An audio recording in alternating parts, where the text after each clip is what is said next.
নমস্কার, সবাইকে স্বাগত জানাচ্ছি নতুন একটি রেসিপিতে। আশা করছি সবাই খুব ভালো আছেন। আজকের আমি শেয়ার করব বিয়েবাড়ি স্টাইলে ছেঁচড়া রেসিপি। আগেকার দিনে মেনুতে কিন্তু এই ছেঁচড়া রেসিপিটা সবার আগেই দেওয়া হতো। যেমন সুন্দর খেতে তেমন সুন্দর একটা রেসিপি। আর আজকের রেসিপিটা বানাবো একদম বিয়েবাড়ি স্টাইলে, আর যার স্বাদ হবে বিয়েবাড়ি থেকেও কিন্তু ভীষণ ভালো। যদিও এই রেসিপিটা দুপুরের মেনুতে থাকে, তবে সেই স্বাদটা কিন্তু ঠিকঠাক পাওয়া যায় না। বিয়েবাড়ির স্টাইলে ছেঁচড়া হয় একদম অন্যরকম, যেটা বাড়িতে যতই ভালো করে তৈরি করি না কেন স্বাদটা কিন্তু ঠিকঠাক পাওয়া যায় না। তবে কি দিলে সেই স্বাদ পাওয়া যায় সেটাই আজকের আপনাদের সাথে শেয়ার করছি। তো এটা বানানো কিছুই না, প্রথমে কিছু সবজি এখানে কেটে নিয়েছি, যেমন আলু, বেগুন, আর নিয়েছি কুমড়ো, পটল। সবকিছুর মাপটা ডেসক্রিপশনে আমি দিয়ে দেবো, আপনারা ওখান থেকে দেখে নিতে পারেন। আর নিয়েছি পুঁই শাক 500 গ্রামের মতন নিয়েছি, আপনারা কম বেশি করে নিয়ে নিতে পারেন। আর পুঁই শাকটা একদম নরম নেবেন না, চেষ্টা করবেন একটু শক্ত, মানে মিডিয়াম শক্ত মাপের পুঁই শাকগুলো নেবেন। এবার প্রথমে পুঁই শাকগুলো সেদ্ধ করে দেব। তার জন্য কড়াইতে জল দিয়ে গরম হয়ে গেলে কেটে রাখা সমস্ত শাকগুলোকে কড়াইতে দিয়ে দেব। এভাবে খুব কম সময়ের মধ্যে কিন্তু রেডি হয়ে যাবে। আর ঢাকা দিয়ে 10 মিনিটের মতন সেদ্ধ করে নিয়েছি। এবার আমি ঢাকনাটা খুলে নেব। তারপর একটি ঝাড়ার সাহায্যে জল ঝরিয়ে একটি পাত্রে শাকগুলোকে নিয়ে নেব। পুঁই শাক একদম সিদ্ধ করার প্রয়োজন নেই, শুধু একটু জীর্ণ হয়ে গেলে শাকটাকে আমি তুলে নেব।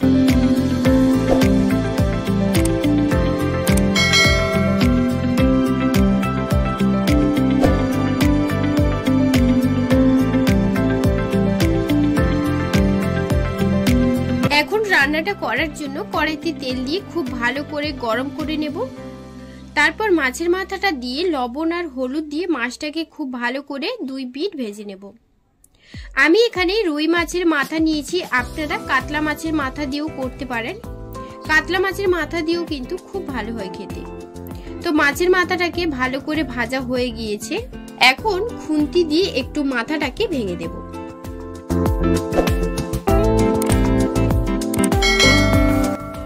তো দেখুন মাথাটাকে ভালো করে ভেঙে নিয়েছি। এবার আমি মাথাগুলোকে তুলে নেব।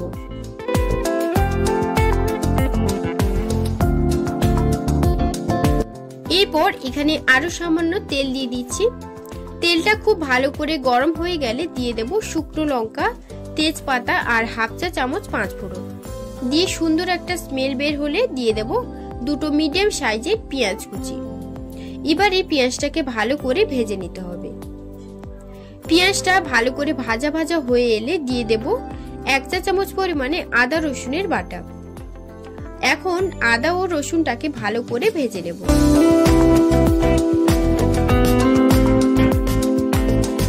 এবারে আদা ও রসুন থেকে সুন্দর একটা স্মেল বের হলে তখন আমি দিয়ে দেব 1 চা চামচ জিরে গুঁড়ো, 1 চা চামচ লঙ্কার গুঁড়ো আর 1 চা চামচ ধনের গুঁড়ো দিয়ে মশলাটাকে ভালো করে কষিয়ে নেব।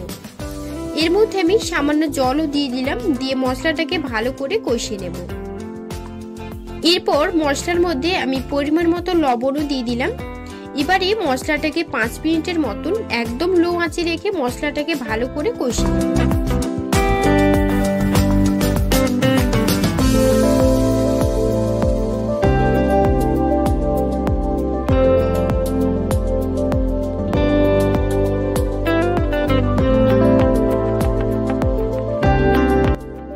মিনিট পর মশলা থেকে তেল ছাড়তে শুরু করলে আমি এখানে সমস্ত সবজিগুলোকে একে একে দিয়ে দেব। এখানে কুমড়ো, আলু, বেগুন, পটল সমস্ত সবজিগুলো ভেজে দেওয়া যায়, আপনারা চাইলে ভেজে নিয়ে তারপর সমস্ত সবজিগুলো দিতে পারেন। তো সমস্ত সবজি দেওয়ার পর সিদ্ধ করে রাখা পুঁই শাকটাও দিয়ে দিলাম। এরপর মশলার সাথে সবজিগুলো ভালো করে কষিয়ে তারপর সমস্ত কিছু কষিয়ে নেওয়ার আগে ভেজে রাখা মাছের মাথাটাকেও দিয়ে দেব। এরপর ভালো করে ঢাকা দিয়ে দেব আর সবজিটাকে কষিয়ে নেব। এখানে ফ্লেমটাকে একদমই লোতে রেখে কষাতে হবে প্রায় 5 থেকে 7 মিনিটের জন্য। ফ্লেমটাকে লোতে রেখে যত কষাবেন ততই এর স্বাদ পাওয়া যাবে। আর কষানোর সময় পুরো রান্নাটাই যদি লো আঁচে রেখে করেন তাহলে কিন্তু বেশ ভালো স্বাদ পাওয়া যায়। যে কোনো অনুষ্ঠান বাড়িতে দেখবেন ঠিক এইভাবে করে কষিয়ে রান্নাটা করা হয়। এবার হাফ চা চামচের মতন হলুদের গুঁড়ো দিয়ে দেব। 5 মিনিট সমস্ত কিছু কষানোর পর হলুদ গুঁড়ো দেওয়ার চেষ্টা করবেন, তাহলে কালারটা কিন্তু বেশ ঝকঝকে আসে। এখন সমস্ত কিছু বেশ কিছুক্ষণ ধরে কষিয়ে নেওয়ার পর আবারও কিছুক্ষণের জন্য ঢাকা দিয়ে দেব। আমি এখানে প্রায় ঢাকা দিয়ে দিয়েছিলাম 10 থেকে 15 মিনিটের জন্য। একদমই লো ফ্লেমে রেখে ভালো করে কষিয়ে নিয়েছি। এখন দিয়ে দেব সাদা সর্ষে বাটা, 2 চামচ জল দিয়ে গুলিয়ে রেখেছিলাম দিয়ে দেব। এবার আরো 5 মিনিটের জন্য লোতে রেখে রান্নাটা করে নিচ্ছি।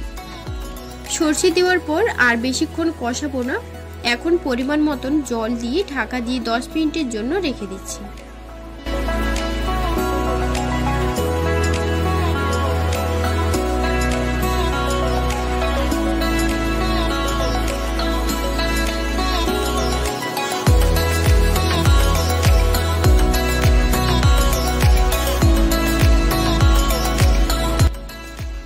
দশ মিনিট পর ঢাকনাটা খুলে নিয়েছি। আচ্ছা, এখানে একটি কথা আপনাদের বলে রাখি, আপনারা এই পর্যায়ে হাফ চা চামচ পরিমাণে চিনিও দিয়ে দিতে পারেন। তো রান্নাটা কিন্তু প্রায় হয়ে গেছে। এবার ওপর দিয়ে 1 চা চামচ পরিমাণে গরম মশলার গুঁড়ো দিয়ে দেব। এরপর 5 মিনিটের মতন মিশিয়ে নিয়েছি। তো দেখুন রান্নাটা কিন্তু প্রায় হয়ে গেছে। এবার আমি একটি সার্ভিং বোলে নিয়ে নেব। বিয়েবাড়ির ছেঁচড়ার পারফেক্ট রেসিপি পেতে আমার এই রেসিপিটা ফলো করে বাড়িতে ট্রাই করবেন। আর বাড়িতে ট্রাই করলে আমাকে অবশ্যই কমেন্টে জানাবেন খেয়ে কেমন লাগলো। আর রেসিপি ভালো লাগলে একটা লাইক দেবেন, শেয়ার করবেন। আপনি যদি আমার চ্যানেলে আজকে নতুন হয়ে থাকেন তাহলে চ্যানেলটিকে অবশ্যই সাবস্ক্রাইব করে আমার পাশে থাকবেন এবং বেল আইকনটিকে প্রেস করে দেবেন, তাতে করে নিত্য নতুন রেসিপিগুলো আপনারা দেখতে পাবেন। আজকের মতো ভিডিওটা এই পর্যন্ত। আবার দেখা হবে নতুন একটা রেসিপি নিয়ে। সবাই খুব ভালো থাকবেন। ধন্যবাদ।